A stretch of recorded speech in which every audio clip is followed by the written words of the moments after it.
తెలియజేస్తున్నాను. దేవుడు గత నెలలో నన్ను చాలా అభివృద్ధిగా కాచి కాపాడాడు. నేను పోయిన నెలలో మా పెద్దమ్మ గారు చనిపోయారని చెప్పి నేను కార్యక్రమానికి వెళ్ళాలని అడిగినప్పుడు అయ్యగారు అయితే వెళ్ళండి కానీ ఏమి తినొద్దు తాగొద్దు అని చెప్పారు. ఎందుకంటే అది హిందూ సాంప్రదాయ ప్రకారం జరిగింది. అక్కడైతే మా తమ్ముడు ప్రతి దానికి నువ్వు ముందుండాలని చెప్పి నన్ను నిలబెట్టాడు. దేవుని కృపను బట్టి ప్రార్థన చేయించుకుని వెళ్ళినప్పుడు అయ్యగారు చెప్పారు, మీ ముందు ఒక దూత వస్తుంది, భయపడకుండా వెళ్ళండి అని చెప్పినప్పుడు ఆ రీతిగానే దేవుడు ఎంతగా నన్ను కాచి కాపాడాడు. ఎందుకంటే వెళ్ళేటప్పుడు చాలా ప్రమాదం నుంచి దేవుడు తప్పించాడు. ఎందుకంటే చాలా కార్యక్రమాలు నా చేతుల మీద జరిగినాయి, కానీ ఏ కార్యక్రమం జరిగినా సరే దాన్ని ఏది ముట్టుకోకుండా దేవుడు క్షేమంగా తీసుకొచ్చాడు.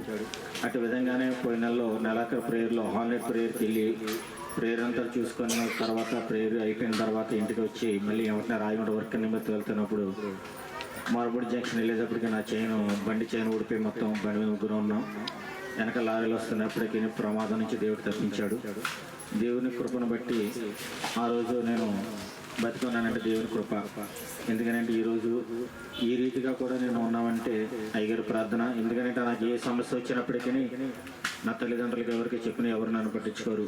ఎందుకంటే నా సమస్య గురించి నేను ఇంట్లో వాళ్ళందరినీ ఎదిరించి పెళ్లి చేసుకోవడం వల్ల నన్ను ఎంతగా చూడాలంటే అంతవరకు చూస్తారు తప్ప నన్ను పట్టించుకునే నాదుగా లేదు. ప్రతి సందర్భంలోనూ ఎంత అర్ధరాత్రి అయినా నా భార్యకైనా నాకు కానీ ఏదైనా సమస్య వచ్చిందనంటే ముందుగా అర్ధరాత్రి అవరాత్రి లేదు. నేను అయ్యగారికి కరెక్ట్గా 12:30 నుంచి 4 గంటల వరకు ప్రతిరోజు ఫోన్ చేస్తుంటాను. ఏ చిన్న సమస్య వచ్చినా అయ్యగారు నాకు సమస్య వచ్చింది ఆయన ఫోను లిఫ్ట్ చేసేదాకా కూడా ఇసిగించేసే వ్యక్తిలో నెంబర్ 1 ముందు ఎవరు ఉంటారంటే నేనే ఉంటాను. మీరందరూ చేస్తున్నారో లేదో తెలియదు, కానీ ఆయన అర్ధరాత్రి అవరాత్రి లేకుండా ఇసిగించినప్పటికీ ఏ సమస్య ఉన్నప్పటికీ ప్రార్థన చేసి బ్రదర్ దేవుడు తోడున్నాడని చెప్పి ప్రార్థన చేయించుకున్న తర్వాత దేవుడు నాకు నెమ్మదిస్తాడు. అటు విధంగా ఈరోజు కూడా సంస్కార ఆరాధనకి నేను రాలేనేమో అనుకున్నాను.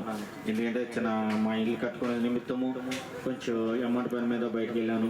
అక్కడ పని అవ్వలేదు. ఎలాగైనా ఆరాధనకి రావాలని నేను తలంచినప్పటికీ మా వాళ్ళైతే సంస్కారం ఎక్కడైనా సంస్కారం ఒకటే కదా, ఇక్కడ ఉండి తీసుకోమని అన్నారు. నాకైతే ఇష్టం లేదు. ప్రభువా ఏ సందర్భం అయినా సరే సాయంత్రం ఆరాధనకి వెళ్ళాలని వాంఛించినప్పటికీ దేవుడు అపరీతంగా సమయానికి అనుకూలంగా నన్ను సన్నిధానికి తోడుకుని వచ్చాడు.